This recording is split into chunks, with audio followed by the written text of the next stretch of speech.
Ukiona naomba huku nalia usinishangae, niache nitafakari ukuu wa Mungu. Yapo mazuri ambayo Mungu amenitendea, nashindwa kujizuia, nabaki kulia tu.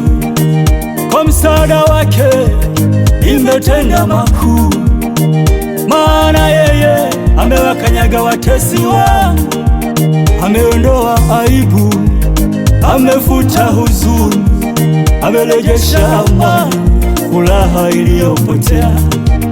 Yale yaliyokuwa magumu mbele yangu ameyarahisisha, yamekuwa mepesi.